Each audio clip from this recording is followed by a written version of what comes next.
Hi. അപ്പോൾ ഇന്നേ ഞാനൊരു കുക്ക് ചെയ്യാൻ പോകുന്നത് വേറെ ഒന്നുമല്ല കേട്ടോ, നമ്മുടെ ചക്കയും ഇറച്ചിയുടെ എല്ലും വെച്ചിട്ടാണ് കേട്ടോ. വെണ്ണെഞ്ചിൻ്റെ കുറച്ച് എല്ല് കിട്ടിയിട്ടുണ്ട്, അപ്പോൾ അതും വെച്ചിട്ടാണ് വയ്ക്കാൻ പോകുന്നത്.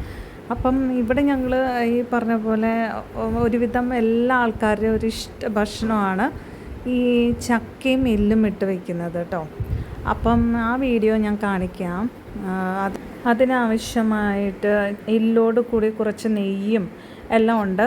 അത് 1/2 കിലോ ഉള്ളൂ. അപ്പോൾ നമ്മൾ ഒത്തിരി ചക്ക എടുക്കുന്നില്ല, ഞങ്ങൾ കുറച്ച് പേരല്ലേ ഉള്ളൂ, അപ്പോൾ ആ പാകത്തിനുള്ളതാണ് എടുക്കുന്നത്.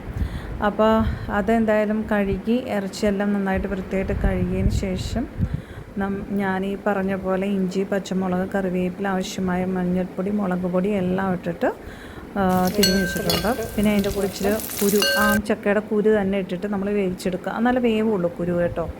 അപ്പോൾ ഇത് രണ്ടും കൂടി വേവിച്ചതിന് ശേഷമാണ് നമ്മളിത് മിക്സ് ചെയ്ത് എടുക്കുന്നത്. അപ്പോൾ അതെങ്ങനെയാണെന്ന് നോക്കാം അല്ലേ.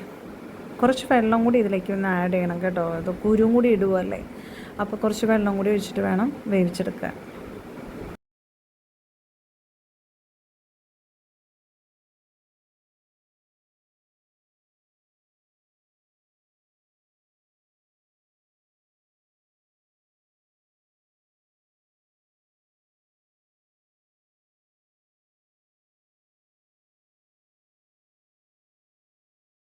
ഞാനേ ഇന്ന് വെച്ച ചക്കയും എല്ലും കേട്ടോ ഇത്.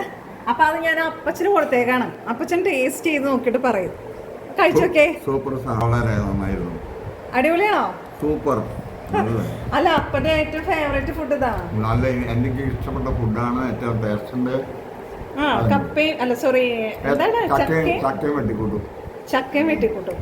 നമ്മള് ഇല്ല കപ്പയും വെട്ടിക്കൂട്ടും വെക്കുന്ന പോലെ നല്ല സൂപ്പറായിട്ട് നല്ല ചക്ക നല്ല വെട്ടിക്കൂട്ടിട്ട് വെച്ച് നല്ല ടേസ്റ്റ് ഉണ്ട്.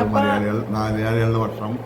അപ്പൊ അപ്പച്ചൻ ഈ വൈകിട്ട് ചക്കയും എല്ലും കഴിക്കട്ടെ. പറയുന്നു എൻ്റെ വീഡിയോ ലൈക്ക് ചെയ്യുക, ഷെയർ ചെയ്യുക, സബ്സ്ക്രൈബ് ചെയ്യുക കേട്ടോ. അപ്പൊ അടുത്ത വീഡിയോ വരേക്കും ബൈ ബൈ.